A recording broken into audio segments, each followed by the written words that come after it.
স্বাগত জানাচ্ছি ডিবিসি নিউজের নিয়মিত আয়োজন সমাধান সূত্রে। সাথে আছি আমি সাবিনা পুথি।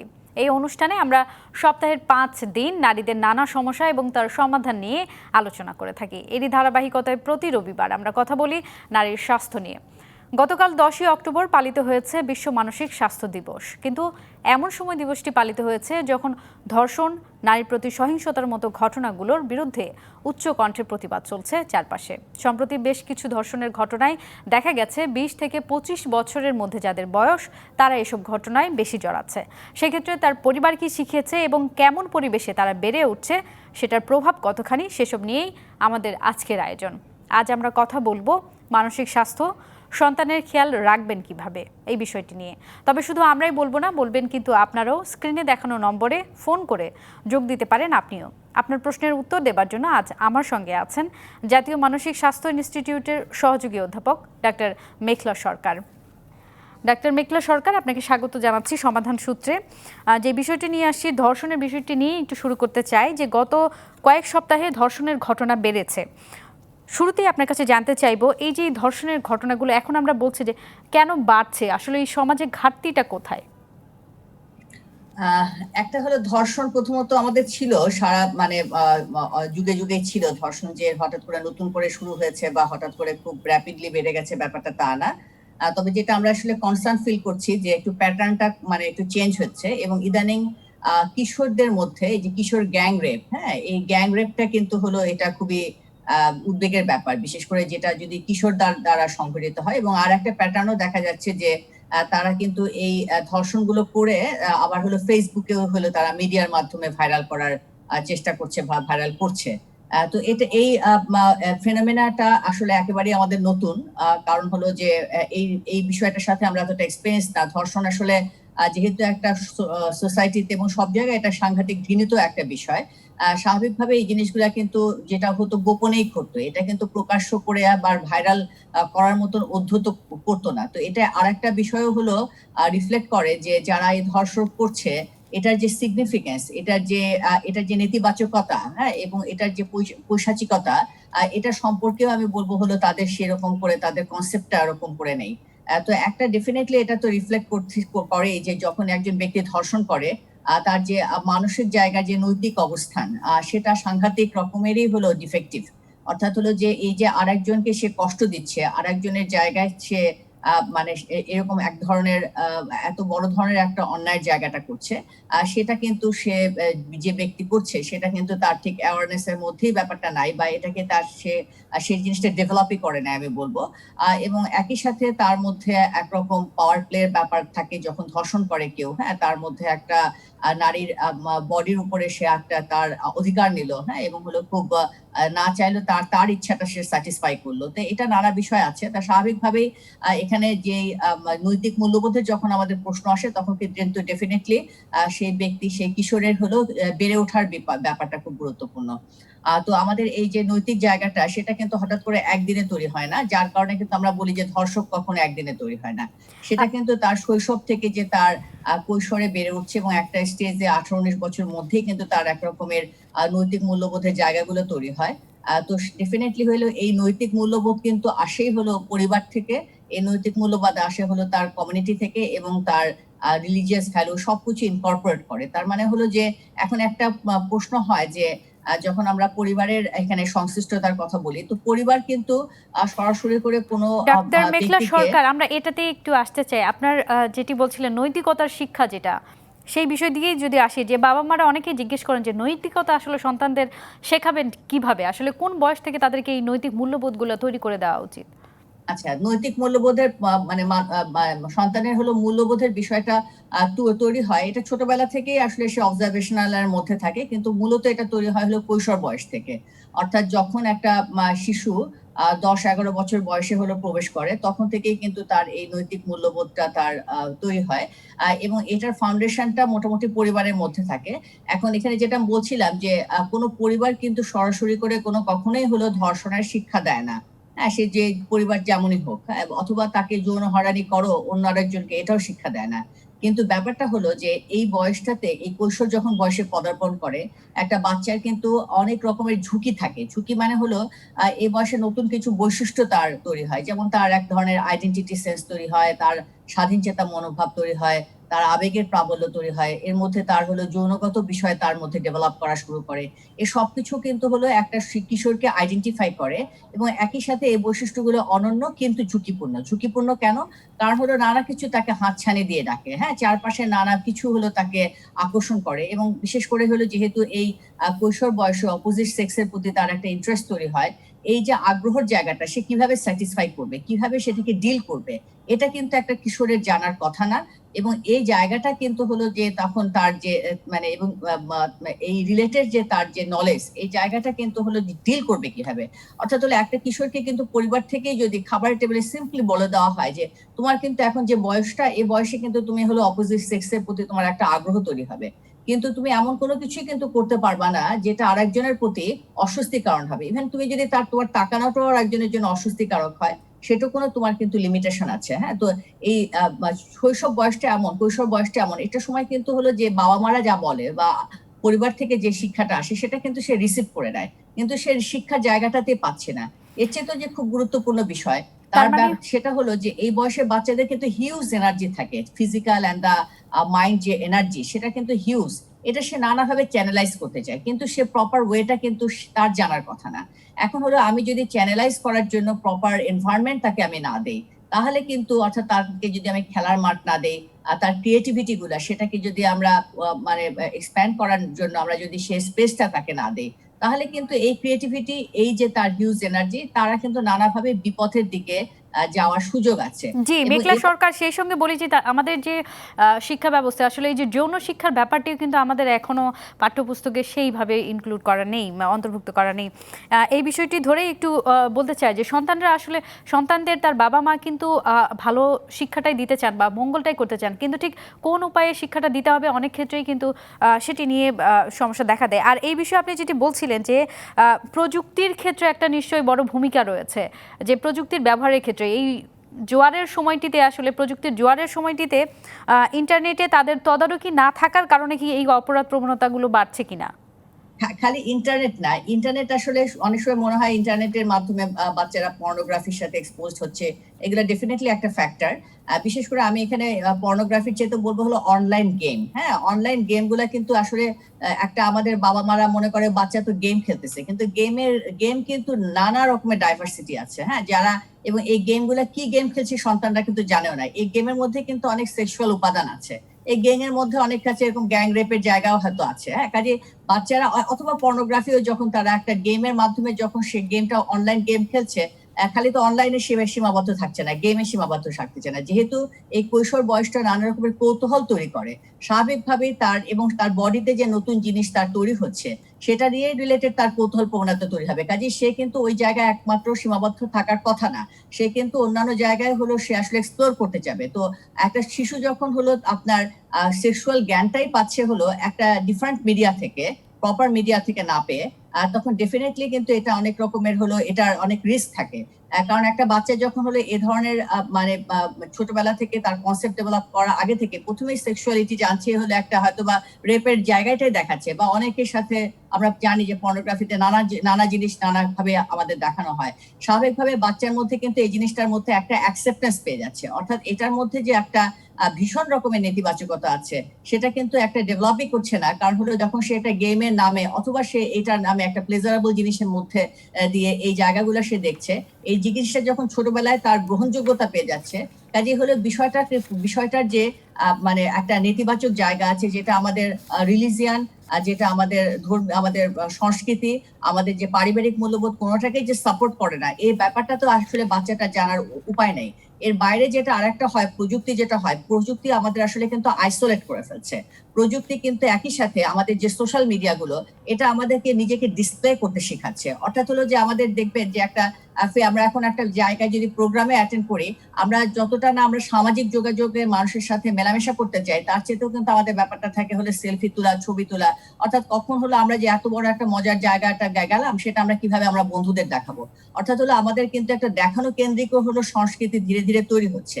তো এটাও কিন্তু একটা ফ্যাক্টর যে এই যে তারা তারা একটা ভাইরাল করে দিচ্ছে যে তারা প্রথমত মনেই করতেছে না হলো রেপ করাটা একটা খুব খারাপ জিনিস বা খুবই নেগেটিভ জিনিস। প্লাস হলো এই যে এটা দেখো আমি কিরকম করে আরেকজনকে অত্যাচার করলাম, কিরকম করে আমি আমার পাওয়ার শো করলাম, কিভাবে আমি বিষয়টা করলাম। কারণ এখানে কিন্তু তারও ছবি আসছে, খালি যে আমার সার্ভাইভারের ছবি আসতেছে তা না, তারও ডাক্তার ছবি আসতেছে। মেঘলা তার সরকার কিন্তু একটি idea ফোন নেই। আছে, একটি ফোন আছে, আমরা দর্শকের একটি ফোন নিতে চাই। দর্শক, আপনার নাম পরিচয় বলে প্রশ্ন করুন। জি, আসসালামু আলাইকুম। ওয়ালাইকুম আসসালাম। আমি মুকসেদ হোসেন বলছিলাম মিরপুর থেকে। আমার প্রশ্নটা ছিল এটা, এই যে আজকালকার ছেলেরা দেখা যায় যে এই সারা রাত সজাগ থাকে, ফজরে আজান দেওয়ার পরে তারা ঘুমায়, দিনে 2টা-3টা পর্যন্ত ঘুমায় থাকে। তো এটা ছেলেদের মেন্টালিটির উপরে কতটুকু প্রভাব ফেলতে পারে, বা এটার মানে একটা পরিত্রাণ, মানে ছেলেদেরকে বাইর করে আনার কি পথ, এটা ব্যাপারে যদি একটু বলতেন। জি, ধন্যবাদ, আপনি সঙ্গে থাকুন। ডাক্তার মেঘলা সরকার।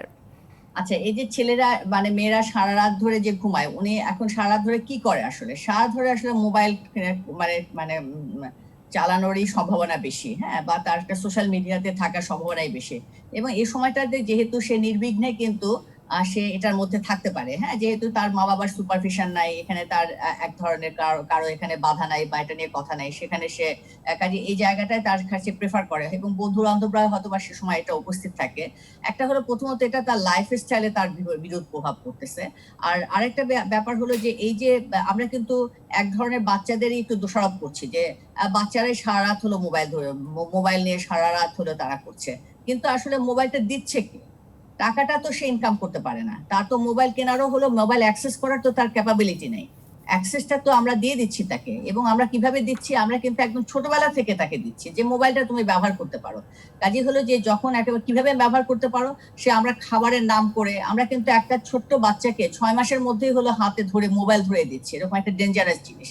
মিনিমাম কিন্তু আমাদের এই জায়গাটাতে একটা অ্যাওয়ারনেসও নাই, এত কথাবার্তা বলা হচ্ছে, এত মিডিয়াতে এত কথা বলছে, এরপরে ইভেন আমাদের খুব শিক্ষিত বাবা মারা হলো কিন্তু এটা করছে, হ্যাঁ, যে তারা খাবারের নাম করে, তারা অন্যান্য তাদের নিজেদের সুবিধার নাম করে কিন্তু একেবারেই হলো শিশুদের এই মোবাইলের স্ক্রিনটা দিয়ে দিচ্ছে। কাজে হলো মোবাইলের মাধ্যমে তখনই কিন্তু এটা ধরতে শিখতেছে, তখন এটা অভ্যস্ততা তৈরি হচ্ছে, এটার প্রতি ইন্টারেস্ট তৈরি হচ্ছে। জি, তো এই বাচ্চাটা তো আর যখন হলো আপনার কৈশোরে যখন এই জিনিসটা হলো তার চ্যাট করা শুরু করে, বন্ধু বান্ধবদের সাথে করা শুরু করে, অন্যান্যদের সাথে সে প্রেম করা শুরু করে, তখন হলো বাবা মার টনক নড়ে, তখন বাবা মা অনেক উত্তেজিত হয়ে যায় এবং তখন খুব তার সাথে জি, রাগারাগি ডাক্তার করে। মেঘলা সেটাও সরকার, খারাপ। আমরা খারাপের আসলে জন্য বুঝতে পেরেছি যে মোবাইলের এই যে অতি ব্যবহারের কারণেও কিন্তু একটা প্রভাব পড়ে।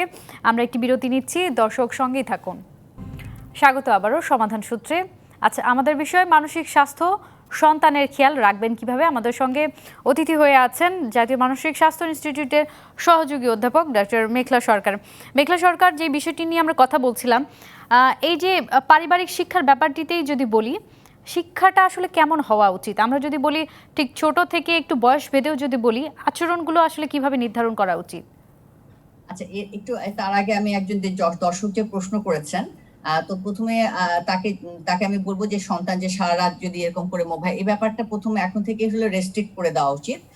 এবং হলো মানে মোবাইল ব্যবহারটা কিন্তু অবশ্যই হলো যেন কন্ট্রোলড ইউজড হয়, অর্থাৎ হলো এটা বাবা মা নির্ধারণ করবে কখন বাচ্চা এটা মোবাইল ব্যবহার করবে এবং হলো কতক্ষণ ব্যবহার করবে, এবং সেটা যদি এরকম করে সে না শুনে যে না সারা রাত সে মোবাইল ব্যবহার করছে, সেখান থেকে কিন্তু তার যদি ব্যক্তিগত মোবাইল থাকে তাহলে ব্যক্তিগত মোবাইলটা ব্যবহারটা আমরা করতে দিব না। এবং এই জায়গাটাতে কিন্তু ফার্ম থাকতে হবে। বিশেষ করে ইন্টারনেটের ব্যবহার আসলে এমন জায়গায় করা উচিত, যদি মানে ওয়াইফাই যেটা সেটা ইউজুয়ালি ব্যবহার করা হয় তাহলে সেটা আমি বলবো বন্ধ করে দেওয়া। এবং হলো যদি ডেস্কটপ ব্যবহার করা, অর্থাৎ ওপেন স্পেসে যেখানে সবাই এখানে বাবা মা দেখতে পারবে যে আসলে সে কি করছে না করছে। বিশেষ করে এখন যেহেতু অনলাইন ক্লাসগুলো হচ্ছে, অনলাইন ক্লাসটা যেন হলো আমি দর্শকদের বলবো যেন আসলে এটা মোবাইলে না করে, কারণ মোবাইলটা কখনো আপনি সুপারভাইজ করতে পারবেন না। মোবাইল এক জায়গা থেকে আরেক জায়গায় নিয়ে গেল, ল্যাপটপের তার ব্যাপারটাও কিন্তু তাই, হ্যাঁ, ল্যাপটপটা সে তার রুমে নিয়ে গেল, কাজে আপনি তখন দেখতে পারবেন না কিন্তু যে, এবং সারাক্ষণ এটা নিয়ে আপনি লেগেও থাকতে পারবেন না। তো সেক্ষেত্রে হলো যে আসলে যদি ডেস্কটপ ইউজ করে সেখানে তাহলে ফিক্স থাকলো, এবং এটা হলো যেখানে আপনার মানে যেখানে যাওয়া আসা থাকবে বড়দের, সবসময় যে তারা উঁকি ঝুঁকি দিবে ব্যাপারটা তা না, কিন্তু হলো যাওয়া আসা থাকবে, কাজে হলো এবং কতক্ষণ ইউজ করবে সেটা কিন্তু একেবারে হলো নির্ধারিত থাকবে, এবং এই নির্ধারণটা তার মানতেই হবে। পরিবারের অন্যান্য যেমন কিছু কিছু রুলস রেগুলেশন আমাদের মানতেই হয়, যেটা হলো পরিবার থেকেই কিন্তু বলে দেওয়া হয়, যেমন তুমি মানে এত সময়ের পরে তুমি বাইরে যেতে পারবা না, বা না বলে বাইরে যেতে পারবা না, হ্যাঁ, এই ধরনের কিছু, বা আমার বাবার মানি ব্যাগটা তুমি না বলে টাচ করতে পারবা না, এগুলা কিন্তু রুলস অফ দ্য ফ্যামিলি, এবং এটা কিন্তু বাচ্চাদের জানিয়ে দেওয়া হয়। তো এই জায়গাটা যদি জানিয়ে দেওয়া হয় এবং এটা যদি ধীরে ধীরে অ্যাডপ্ট করা হয়, তাহলে আমি বলবো যে উনি যে সমস্যাটার কথা বলছেন সেটা থেকে সমাধান হবে। আর ছোটবেলা থেকে খেয়াল ব্যাপারটা হলো, প্রথম যে জিনিসটা বাবা মার সাথে সন্তানের যে সম্পর্কের জায়গাটা, এটা শৈশব থেকে কৈশোর পর্যন্ত একটা ফিলিং বাচ্চাদের থাকতে হবে। তারা হলো লাভ ফিল করতে হবে, যে আমাকে যে ভালোবাসে সেটা কিন্তু তার ফিল করতে হবে, সে যে তার কাছে অ্যাকসেপ্টেড, যেটাই হোক যাই হোক সে যে তার কাছে অ্যাকসেপ্টেড, এবং হলো যে তার প্রতি সমস্যা মানে সম্পর্কটা হবে পারস্পরিক সম্মানের ভিত্তিতে। অর্থাৎ হলো যে আমরা নিজেদের এই লাভ আর রেসপেক্ট, আমরা লাভ আর কেয়ার আমরা ঠিকই দেই, কিন্তু হলো রেসপেক্টের জায়গাটা কিন্তু আমাদের ঘাটতি থাকে। অর্থাৎ হলো বাচ্চার সাথে আমরা কখনো তেমন একটা রেসপেক্টফুল আচরণ করার প্রয়োজনীয়তা বোধ করি না। অর্থাৎ তার যে, এবং এই কথা মানে এই না যে লাভ আর রেসপেক্ট অ্যাকসেপ্টেন্সের ব্যাপারটা কিন্তু এই না, বা তুমি আমার জন্য গ্রহণযোগ্য, এই যে ফিলিংটা দেওয়া, যে অনেক সময় মনে করে যে বাচ্চা তাহলে যা ইচ্ছে তাই করতে পারবে, তাহলে বাচ্চাকে কখনো আঘাত দেওয়া যাবে না, তা কিন্তু না। বাচ্চার সাথে আঘাত মানে হলো মানসিকভাবে আঘাত দিব না, শারীরিকভাবে আঘাত দিব না, কিন্তু তার সবকিছু কিন্তু আবার অ্যালাউড না। হ্যাঁ, বাচ্চা কিন্তু এর মানে এই না যে যা ইচ্ছা তাই করতে পারবে। কাজে বাচ্চার যখন অনাকাঙ্ক্ষিত আচরণ করছে, তাকে আমি সমালোচনা করব না বা বকা লাগাবো না, তার পরিবর্তে তাকে আমি আমার আচরণের মাধ্যমে বুঝিয়ে দিব জিনিসটা আমি পছন্দ করছি না। তাহলে কি করতে পারি? তাহলে আমি তার প্রাপ্য সুবিধাটা কিছুটা সাময়িকভাবে কমিয়ে ফেলতে পারি। সে প্রাপ্য সুবিধা কি পায়? যেমন হলো সে তার পরিবারের অনেক রকমের যত্নের মধ্যে থাকে, আর তার নানা রকমের কেয়ার থাকে। হ্যাঁ, বাবা হয়তো বা বাইরে থেকে খাবারটা বাইরে থেকে নিয়ে আসে তার জন্য, এবং মানে প্রথমে হয়তো তার হাতে দেয়, সেই জিনিসটা আমি করবো না। হয়তো বা তাকে কিছু বিশেষ আদরের ডাক আছে, সে ডাকটা ডাক্তার করবো না। মেঘলা এই সরকার জায়গাগুলো খুবই যেখানে গুরুত্বপূর্ণ কিছু কথা বলেছেন আপনি, যে এই যে সন্তান আসলে যেটা চাইবে সবসময় সেইটাই তাকে দিতে হবে এমন বিষয় নয়। দর্শকের একটি ফোন আছে, আমরা একটু নিতে চাই। দর্শক কে আছেন, নাম বলে পরিচয় দিয়ে প্রশ্ন করুন। আসসালামু আলাইকুম। ওয়ালাইকুম আসসালাম। আমি আশি একটা বলতেছি জোরহাট থেকে। বলুন আখি। ম্যাডাম, আমার ছেলের বয়স হচ্ছে 9 বছর। ওর একটু মাথার প্রবলেম বলতে ও সব কথা আর কি ভুলে যায়, আর হচ্ছে পড়াশোনা ঠিক বলতে পারে না। ও অথচ লিখে দিতে পারে, মানে মাথার মধ্যে যে ও যে রাখবে সেটা ও হচ্ছে সুন্দরভাবে রাখতে পারে না, অথচ লিখে দিতে পারবে। আর আপনি বা আমি বা ফোনে বা যেখান থেকে হোক না কেন কেউ কোনো কথা বললে ও সেটা ধরে রাখতে পারে না, ভুলে যায়। আচ্ছা, এটা কি ছোটবেলা থেকে এরকম, নাকি হলো মানে কি করতে পারি আমি? ইদানিং তার ভুলে যাওয়ার প্রবণতা হচ্ছে? এটা কি ছোটবেলা থেকেই এরকম আখি, শুনতে পাচ্ছেন? হ্যাঁ হ্যাঁ, ছোটবেলা থেকেই। ছোটবেলা, আর হলো তার যে যে সময় বাচ্চারা বসতে শিখে, হাঁটতে শিখে, কথা বলতে শিখে, সেগুলা কি অন্য বাচ্চাদের মতন সময় মতন হয়েছে, নাকি একটু দেরিতে হয়েছে?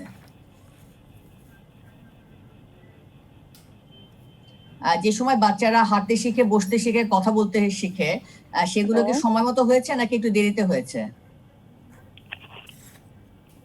আচ্ছা, তিনি শুনতে পাচ্ছে না। এখন ওনার প্রবলেমটা আসলে একটা, মানে বাচ্চার যখন হলো সাইকোলজিক্যাল এই ধরনের প্রবলেম থাকবে, তখন আমাদের আসলে ফুল অ্যাসেসমেন্ট করাটা প্রয়োজন। এখানে আমাদের ফুল হিস্ট্রি নেওয়াটা প্রয়োজন। তো ওনার কাছ থেকে আমরা খুব অল্প কিছু উপসর্গের জায়গাটা আমরা পেয়েছি। তো আমার মনে হয় একজন মানে শিশু, মানে একজন যে কোনো একটা সাইকিয়াট্রিস্টের কাছে যেতে পারে। ডাক্তার মেঘলা সরকার, আমরা এই বিষয়ে আরেকটু কথা বলবো। এই মুহূর্তে প্রধানমন্ত্রী গণভবনে কথা বলছেন, আমরা সরাসরি সেখানে যুক্ত হতে চাই। তিনি একটি প্রতিরক্ষা নীতিমালা প্রণয়ন করে দিয়ে যান।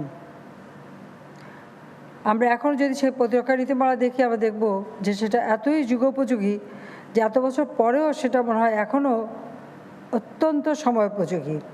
তারই আলোকে আমরা ইতিমধ্যে ফোর্সেস গোল 2030 প্রণয়ন করে আমাদের সেনাবাহিনী সহ সকল বাহিনীর সার্বিক উন্নয়নে, আধুনিকায়নে এবং যুগের সাথে সাথে তাল মিলিয়ে চলতে পারে সেদিকে লক্ষ্য রেখেই আমরা আমাদের বিভিন্ন কার্যক্রম হাতে নিয়েছি। কারণ এই প্রতিরক্ষা নীতিমালা জাতির পিতা আমাদের যে দিয়ে গিয়েছিলেন, সেখানে একটা সুদূর প্রসারী পরিকল্পনাও ছিল, আর সেটাই আজকে আমরা অনুসরণ করে যাচ্ছি। প্রিয় অফিসার এবং সৈনিকবৃন্দ, পতাকা লাখো শহীদের রক্তের বিনিময়ে অর্জিত আমাদের এই পতাকা। এই পতাকা হচ্ছে একটি জাতির স্বাধীনতা, সার্বভৌমত্ব, সম্মান ও মর্যাদার প্রতীক। এই পতাকার মান রক্ষা করা প্রত্যেকেরই দায়িত্ব, প্রতিটি সৈনিক এবং আমি মনে করি সকল জনসাধারণ সবারই দায়িত্ব এই পতাকার মর্যাদা রক্ষা করা, কারণ এটাই হচ্ছে আমাদের একটা প্রতীক আমাদের স্বাধীনতা সার্বভৌমত্বের। আর জাতীয় পতাকা পাওয়ার যোগ্যতা অর্জন করা যে কোনো ইউনিটের জন্য একটি সম্মান ও গৌরবের বিষয়। আজকে আপনারা সেই স্বাধীনতা ও সার্বভৌমত্বের প্রতীক জাতীয় পতাকা অর্জন করেছেন। আপনাদের হাতে আমার পক্ষ থেকে মাননীয় সেনাবাহিনী প্রধান তুলে দিয়েছেন। আমার দুর্ভাগ্য যে আমি সরাসরি উপস্থিত থাকতে পারলাম না, এটা সত্যি আমার জন্য খুব কষ্টের। কিন্তু করোনা ভাইরাসের কারণে যাতায়াত সীমিত হয়ে গেছে। এই সীমাবদ্ধতার মধ্যেও আমি চেয়েছি যে আপনার সময় মতো যেন পতাকা প্রাপ্তির অধিকারটা অর্জন করেন, যেন বঞ্চিত না হন। তাই এই ব্যবস্থার মাধ্যমেই আমরা করে যাচ্ছি, আর আপনাদের মাধ্যমে ডিজিটাল পদ্ধতিতে আপনাদের সামনে উপস্থিত হয়েছি। আমি মনে করি যে আমাদের এই জাতীয় পতাকা যারা পেয়েছেন, অর্থাৎ প্রত্যেকটা ইউনিট, SINT সহ যারা উপস্থিত, সকলকে আমি আমার আন্তরিক অভিনন্দন জানাচ্ছি যে আপনারা এই গৌরব অর্জন করেছেন। আমি আশা করি জাতির আস্থা বিশ্বাস অটুট থাকবে, দেশ সেবায় আপনারা আত্মনিয়োগ করবেন। দেশ মাতৃকার সেবা করাটাই হচ্ছে সবথেকে বেশি গৌরবের কাজে, আপনারা সেই দিকেই বিশেষভাবে মনোনিবেশ করবেন। আমরা আওয়ামী লীগ জাতির পিতার হাতে গড়া সংগঠন, যে আওয়ামী লীগ সংগঠন এই দেশ দীর্ঘ 24 বছর জাতির পিতার নির্দেশেই সংগ্রাম করে স্বাধীনতা এনে দিয়েছে। কাজে আমরা মনে করি আমাদের একটা কর্তব্য দেশকে উন্নত করা, কিন্তু আমাদের স্বাধীনতার সার্বভৌমত্বের প্রতীক আমাদের সেনাবাহিনী বা সশস্ত্র বাহিনী, তারও সার্বিক উন্নয়ন এটাও আমাদের দায়িত্ব। পাশাপাশি বিশ্ব এগিয়ে যাচ্ছে, বিশ্বের সাথে তাল মিলিয়ে আমাদের চলতে হবে। আর আমাদের সশস্ত্র বাহিনী বা আমাদের সেনাবাহিনী এখন শুধু আর আমাদের দেশে সীমাবদ্ধ না, আমরা জাতিসংঘে শান্তিরক্ষা মিশনেও অবদান রেখে যাচ্ছি। পৃথিবীর বিভিন্ন দেশের সেনাবাহিনীর সাথে আমাদের চলতে হয়, কাজ করতে হয়। তাই আমি সবসময় চেয়েছি যে আমাদের সেনাবাহিনী বা আমাদের সশস্ত্র বাহিনী সবসময় আধুনিক প্রযুক্তি জ্ঞান সম্পন্ন, আধুনিক শিক্ষায় শিক্ষিত, সুপ্রশিক্ষিত একটি সেনাবাহিনী গড়ে উঠুক, যেটা জাতির পিতা তার 1974 সালের পতাকা নীতিমালায়ও বলে গেছেন। সেভাবে আমরা গড়ে তুলতে চাই। 1975 সাল আমাদের জন্য একটা কালো দিন। সমাধান সূত্রে এই ছিল আজকের মতো, সঙ্গেই থাকুন।